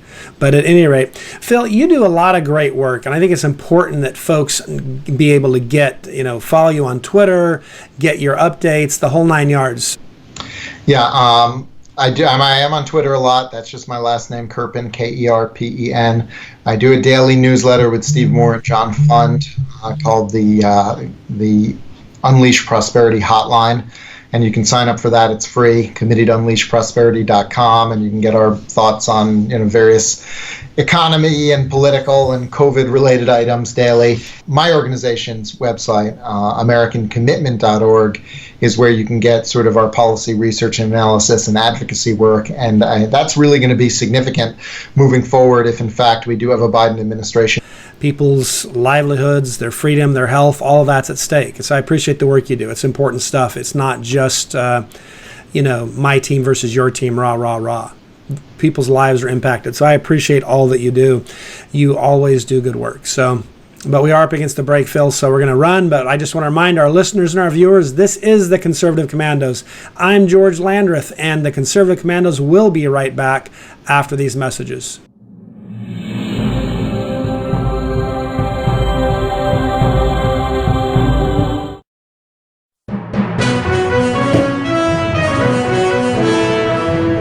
Here's a great way to save money on your prescription medications. If you take Viagra or Cialis, we can give you a way to pay as little as $2 a pill. Compare that to prices as high as $60 per tablet. Call now with your prescription and pay as little as $2 a pill. We offer 24/7 service and always free delivery and confidential packaging. Call Pharmacy Shop 24/7 to get generic versions of Viagra or Cialis for as little as $2 a pill, plus free discreet shipping. Broken AC, $4,600. Water heater, $1,500. Fridge on the fritz, $1,000. You need home warranty coverage from the Home Service Club for around $1 a day. If any of your covered appliances and systems break down, HSC will either repair or replace them. HSC provides coverage of up to 47 different appliances and systems in your home. I trust HSC. HSC has over 15,000 pre-screened, highly rated technicians with the fastest response time in the industry. They cover everything from ACs, stoves, fridges, pool pumps, and more. Call the number on your screen now for a free no-obligation quote from a trusted HSC specialist about a home warranty for your entire home, backed with a 30-day money-back guarantee. Call now and get 1 month free plus $75 off your first year of coverage. 1 month free and $75 off your first year. The Home Service Club.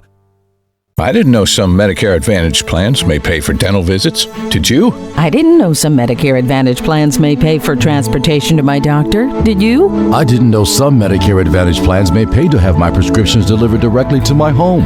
Did you? These and more are important benefits some Medicare Advantage plans may give you. So if you're eligible for Medicare, call us right now because you may be eligible to enroll in a plan with amazing additional benefits. Some Medicare Advantage plans may pay for services like like these: dental visits, vision coverage, hearing coverage, home delivery of drugs, even gym memberships. Some plans may include no copays for many services and 0 deductibles. Don't wait to find out if you're eligible to enroll in a plan that may include some of these wonderful benefits you deserve. Call us right now. The call is free, the information is free, and there's no obligation. Make this free call now to learn if you're eligible to enroll in a Medicare Advantage plan that may include additional benefits you want. Call us right now. Here's a great way to save money on your prescription medications. If you take Viagra or Cialis, we can give you a way to pay as little as $2 a pill. Compare that to prices as high as $60 per tablet. Call now with your prescription and pay as little as $2 a pill. We offer 24/7 service and always free delivery and confidential packaging. Call Pharmacy Shop 24/7 to get generic versions of Viagra or Cialis for as little as $2 a pill, plus free discreet shipping.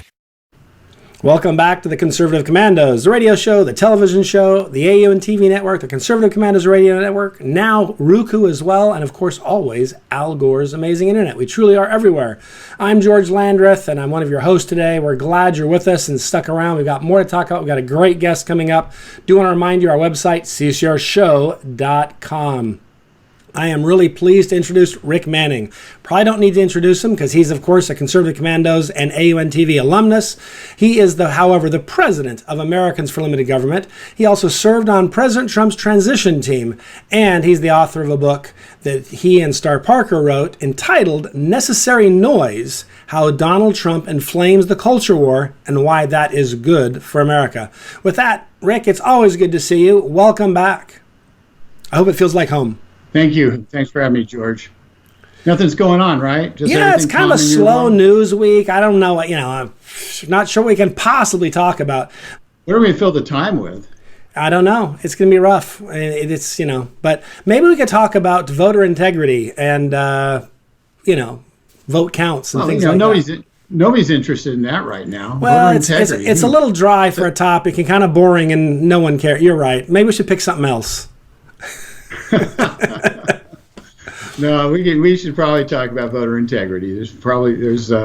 Everybody is talking about voter integrity now, and hopefully we can shed some light on it. They are not talking about voter integrity at CNN.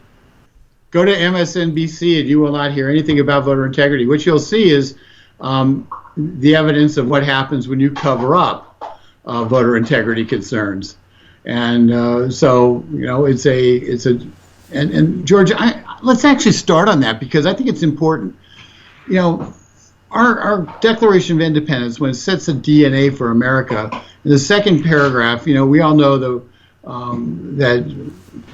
endowed by our Creator with certain inalienable rights, among these life, liberty, pursuit of happiness. But the stuff.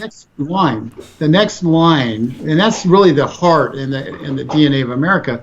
But the next line defines how we achieve that. And so while our rights are not derived from government, they're derived by our Creator God. Men get together, men and women get together, and we agree on having a government, not to give us rights, but to protect those rights. Yeah. And in protecting those rights, the way we decide to do that is the government has to be from the consent of the governed. That means our votes, every 2 years in Congress, every 4 years for president, every 6 years for Senate, our votes are giving our consent to be governed. And when those votes are not counted, that consent is denied and the government becomes illegitimate. Yeah. Or when they count votes that aren't legitimate votes, they dilute our votes, and that's the same as not counting our votes. They diminish the value of our individual votes by essentially flooding them over with votes that are illegitimate. And so the job of any election is, at the outcome, is to try to come to grips with what are legitimate votes and what are not legitimate votes, and only make certain the people who are eligible to vote are able to, and that the votes that were cast by those people, and B, were accounted the way those people actually voted. Those are pretty fundamental things. And this danger of what's happening on MSNBC, CNN, Facebook, Twitter, anybody won't let you talk about anything that deals with voter fraud, is there's going to be a whole bunch of people in this country when elections get overturned because of voter fraud, when votes get disqualified because of voter fraud, will be caught completely off guard. They will have no mental preparation whatsoever, and they will believe that the election's actually being stolen by those who are restoring the integrity of the election. Right. And that is a direct consequence of even Fox News not allowing a real discussion about voter fraud, so their viewers can find out what's going on. That's right. A problem, because when you hide that information from people, then people believe that that voter theft is going on and election theft is going on, when actually the election thieves are being caught and are being disciplined. So the refusal to allow someone to talk about it is very revealing to me. I think you're exactly right. It's just weird. I mean, if somebody brings up a topic with you, and and it's in the office, and you just say, "I'm sorry, you can't talk about that." It's like that just makes the topic that much more relevant and important, because it's like you're hiding something. It's just very weird. I don't get it. Well, the bottom line on it is, we have a right to vote. We know what we all get told, go vote, register, go vote. And now they want to pretend like, gee whiz, there's, vote's over, pay no more attention. We, the media, have told you who won, and they don't really care what the vote says. Yeah. And that's the most astonishing thing about this, George, because it doesn't, let me just be clear. Obviously, I would prefer that Donald Trump wins the presidency and is president for the next 4 years. That is my profound hope and prayer. I'm with you. But what we're talking about here is even more important than that, because this is all about whether or not America really decided. Did America decide for a path that Joe Biden would lead us on? Or did they decide on the path that Donald Trump wants to lead us on? And the fundamental differences between the two are profound. And if those votes, if we cannot believe that the votes were fairly counted and fairly cast and legally cast, then you sit there and you say, I don't have any stake in the government.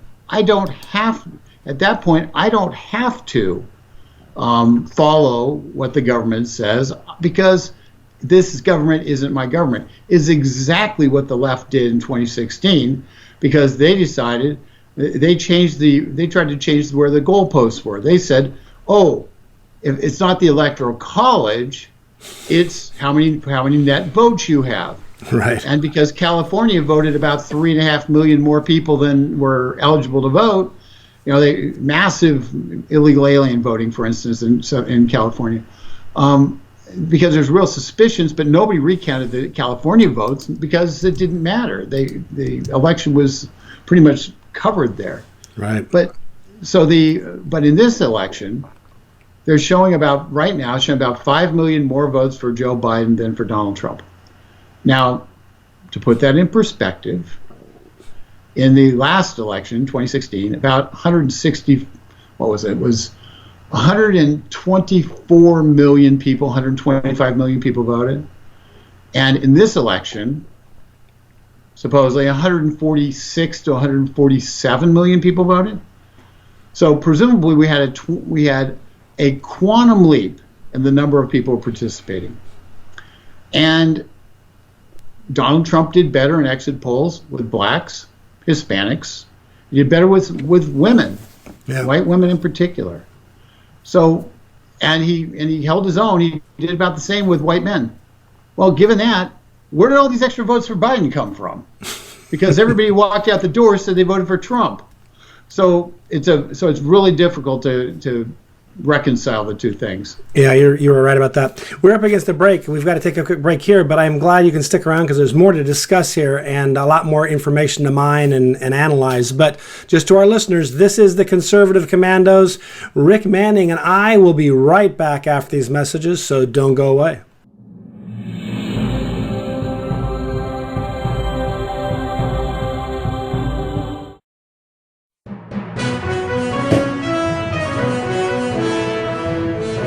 Attention homeowners. Do you have a house that's in need of serious repairs? Do you have tenants that never seem to make their monthly payments? How about code violations, past due taxes, or maintenance costs you just can't afford? Then call my friends right now at Quick Cash Offer. They specialize in buying any home, no matter how ugly the situation. Turn that problem property into cash right now. It's just that simple. One call and you can get rid of that home headache forever. They buy the ugliest houses with instant closings, instant cash, and huge savings. Plus, there are no realtor fees, no listing fees, and no repair costs. Just cash in your hands for that painful property. They're buying a few more houses in your neighborhood this month. So take advantage of this cash offer and call Quick Cash Offer now.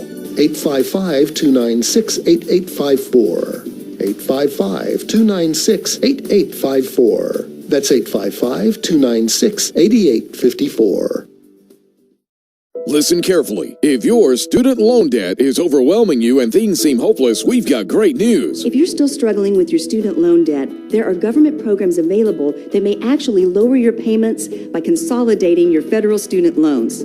Just call us. We'll review your situation and work with you to consolidate your debt. In many cases, depending on your situation, we can lower your monthly payments in half or more. It doesn't matter how much you owe or how far behind you are. Even if you're in default, call us right now to find out how we can lower your payment in half immediately.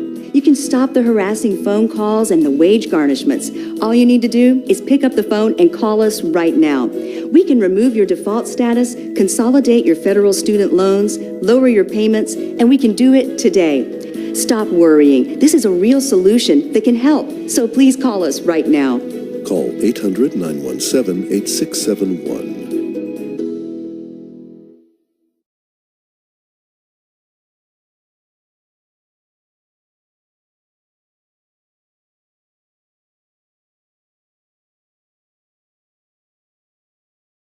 Are you over the age of 50? Want peace of mind and financial security for your family? Here's an important message to you and all seniors from the Final Expense Insurance Hotline. The average funeral costs about $7,000, even more. And the most government benefits will pay your family is only $255. That leaves your loved ones with a burden of paying your debts and funeral costs. Our plans start as low as $1 per day and will pay up to $30,000 for your funeral and other final expenses. There's no medical exam and you'll have lifetime coverage. Plus, your rates will never increase and your plan cannot be canceled regardless of your medical condition, as long as you make your premium payments. Get free information right now. Just answer a few simple questions and get approved right over the phone in just a few minutes. Call right now. Call 855-221-7334. Do you have an idea for an invention, but you don't know what to do next? How do you get in front of companies or get a patent? Call InventHelp. They've been helping inventors just like you for 35 years. And thousands of people contact them every month. With 65 offices, you can meet with an InventHelp representative near you who will keep your idea confidential and explain their invention process step by step. InventHelp has helped over 10,000 inventors get patents. And they offer 3D animations and prototyping services to help demonstrate your idea. InventHelp's exclusive databank includes over 9,000 companies who have agreed to confidentially review new ideas, like yours. Don't wonder what to do next. Take action right now and get the help you need from InventHelp.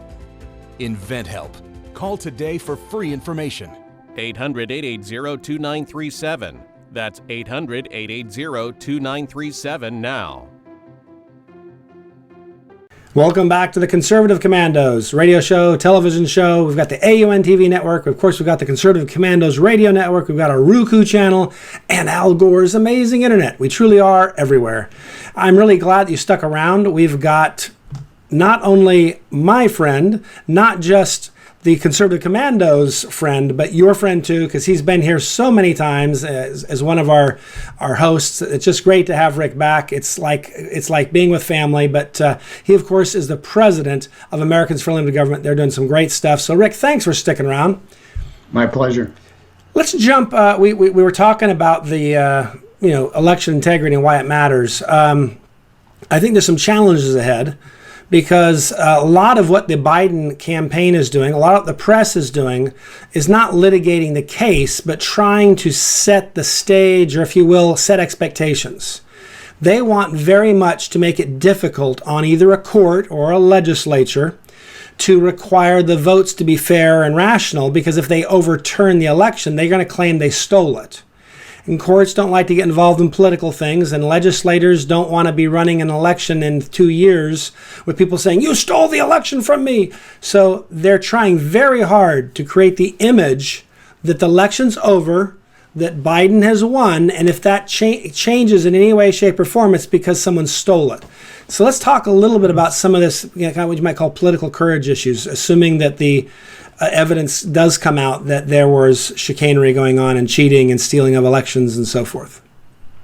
Yeah, well, your point's exactly right. This is about intimidating the court system, the federal courts, and it's no secret that on Tuesday of this week, the shut down D.C. thugs, the people who were ready to riot at a moment's notice, had a quote-unquote peaceful protest in front of the Supreme Court, where the full idea was to try to intimidate the court. Right. And that's what they were attempting to do. It's no secret. And they're very bold about it. They say that. Yeah, so they admit it. That's why they're doing it. So you've got and so that exists. We have to just deal. These are real people making these decisions, and physical intimidation plays a role, and the left is not afraid to use that. We saw it with the Kavanaugh hearings, and we're seeing it now. So the brown shirts are out. So we know that the brown shirts are out, and they're not afraid to swing the clubs and break the glass and light things on fire. But so let's talk about what the process is a little bit, because what happens is it goes down a path. When the state believes that they have an accurate vote count, they then certify that vote count, and then that vote count is sent and said, okay, this person won, and it goes to the state legislature. In terms of the presidency, it goes to the state legislature. And the state legislature then sits there and has to then choose electors to the Electoral College. And typically what happens is they choose electors that are pledged to one candidate or the other. And so they choose the electors that are pledged to the candidate who was certified the winner. But they don't have to do that. Constitutionally, they are given absolute leeway.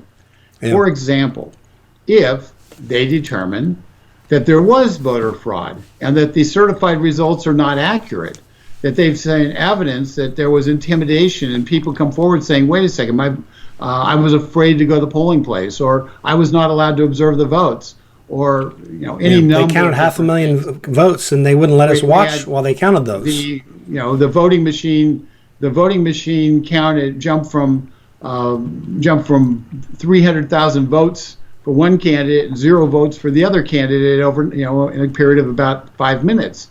Those are things that if you saw that, you were aware of that, you would say, wait a second, I don't necessarily believe that the certified count is real, because there wasn't a full accounting of this process. Right.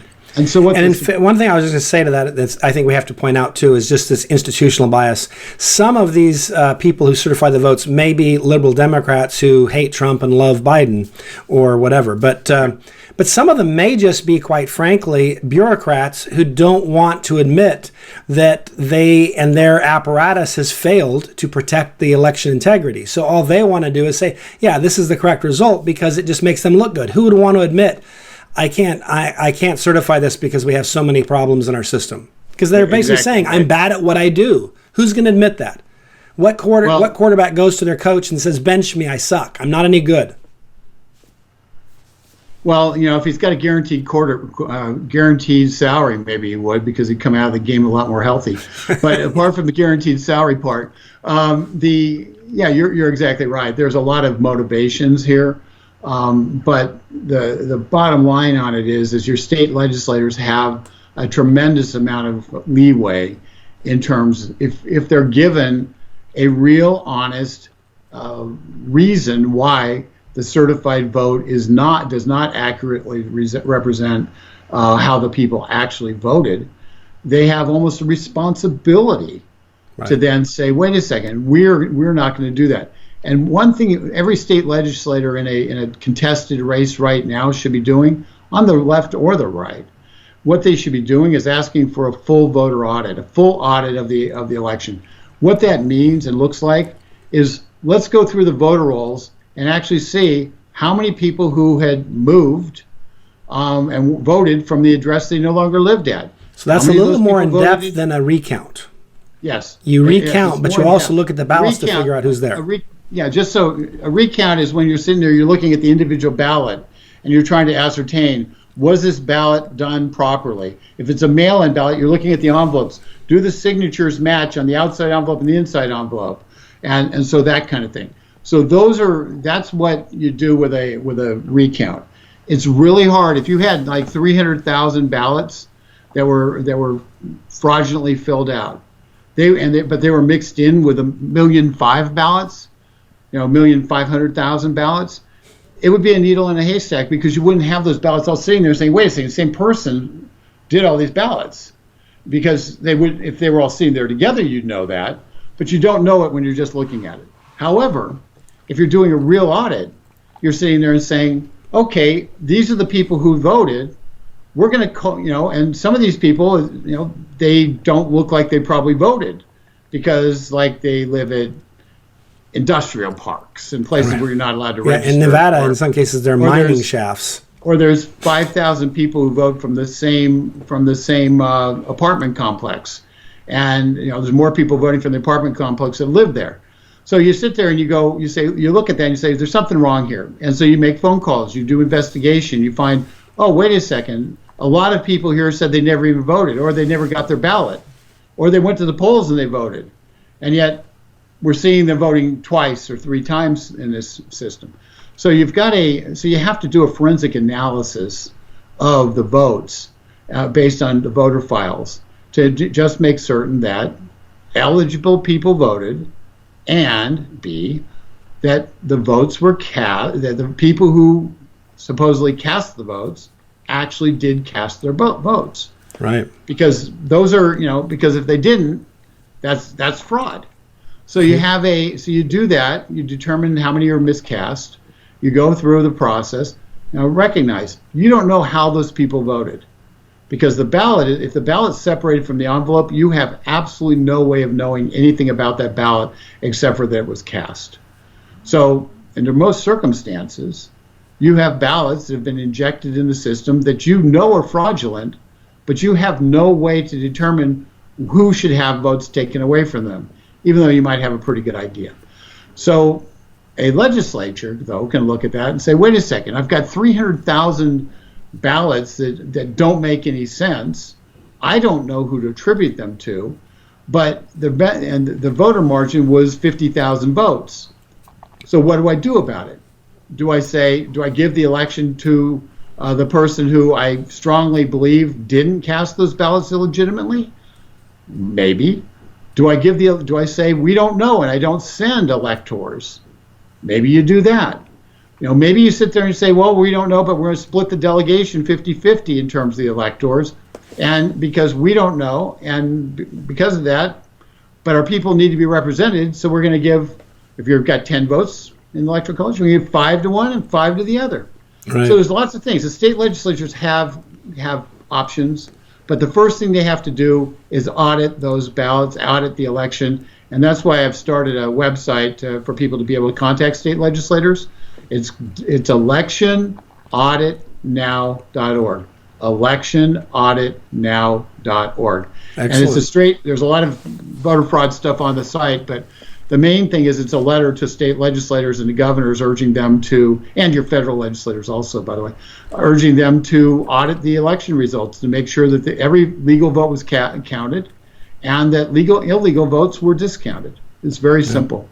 We are up against the break, so I just want to ask you very quickly, it's electionauditnow.org. Electionauditnow.org. Excellent. And of course, your regular websites too. Just how sure. For our blogs, which is the most has the content on it. Go to dailytorch.com, and you can subscribe right there to get a daily send out. It's free.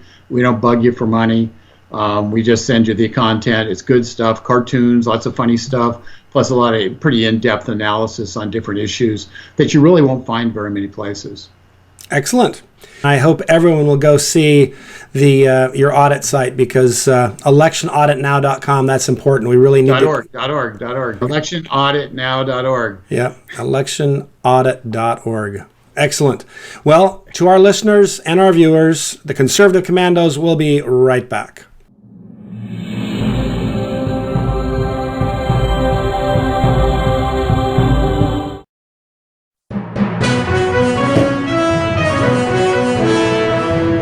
Here's a great way to save money on your prescription medications. If you take Viagra or Cialis, we can give you a way to pay as little as $2 a pill. Compare that to prices as high as $60 per tablet. Call now with your prescription and pay as little as $2 a pill. We offer 24/7 service and always free delivery and confidential packaging. Call Pharmacy Shop 24/7 to get generic versions of Viagra or Cialis for as little as $2 a pill, plus free discreet shipping. Broken AC, $4,600. Water heater, $1,500. Fridge on the fritz, $1,000. You need home warranty coverage from the Home Service Club for around $1 a day. If any of your covered appliances and systems break down, HSC will either repair or replace them. HSC provides coverage of up to 47 different appliances and systems in your home. I trust HSC. HSC has over 15,000 pre-screened, highly rated technicians with the fastest response time in the industry. They cover everything from ACs, stoves, fridges, pool pumps, and more. Call the number on your screen now for a free, no-obligation quote from a trusted HSC specialist about a home warranty for your entire home, backed with a 30-day money-back guarantee. Call now and get 1 month free plus $75 off your first year of coverage. 1 month free and $75 off your first year. The Home Service Club. I didn't know some Medicare Advantage plans may pay for dental visits. Did you? I didn't know some Medicare Advantage plans may pay for transportation to my doctor. Did you? I didn't know some Medicare Advantage plans may pay to have my prescriptions delivered directly to my home.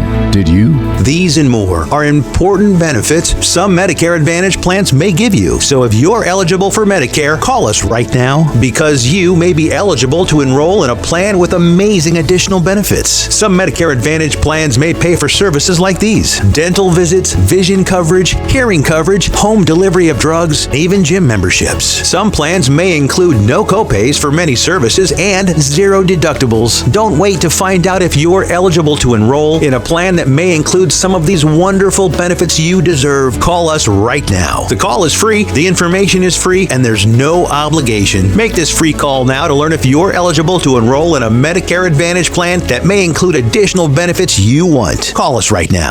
Here's a great way to save money on your prescription medications. If you take Viagra or Cialis, we can give you a way to pay as little as $2 a pill. Compare that to prices as high as $60 per tablet. Call now with your prescription and pay as little as $2 a pill. We offer 24/7 service and always free delivery and confidential packaging. Call Pharmacy Shop 24/7 to get generic versions of Viagra or Cialis for as little as $2 a pill, plus free discreet shipping. Well, George, that just about wraps it up for today. I want to thank you for sitting in as my co-host. And George, please tell our audience how they can keep track of what you do and what Frontiers of Freedom does when you're not here on Conservative Commandos. Absolutely. Pretty easy. Frontiers of Freedom is ff.org. ff.org. Couldn't get any easier than that. And then you can follow me, for example, on Twitter at G Landreth. GLandrith.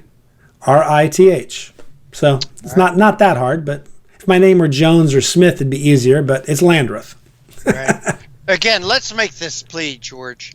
If you know a voter fraud, if you know of somebody who maybe voted twice, maybe they have a home down the shore, maybe they voted at their legal residence and they went home down the shore and voted down there, to report it. If you have any information on any mass voter fraud, report it. Yeah. And And as I said, if you were a Trump voter, if you want your vote to count, you need to get together with your friends. You need to go to Atlanta, to Philadelphia, to Detroit, Milwaukee, wherever, your hometown. Bring out those Trump flags. Leave those Trump bumper stickers on your car. Write Trump. You know, you can buy these paint pens that you can paint on car windows. Demonstrate. Let me, again, you get Peacefully, 70 million people. You get 70 million people in the streets of America. It will terrify them. They will be the ones demanding new elections. You will be peaceful. Be loud. Mm-hmm. Peaceful but loud. Be loud. Take care. God bless. See you tomorrow on TV and on radio.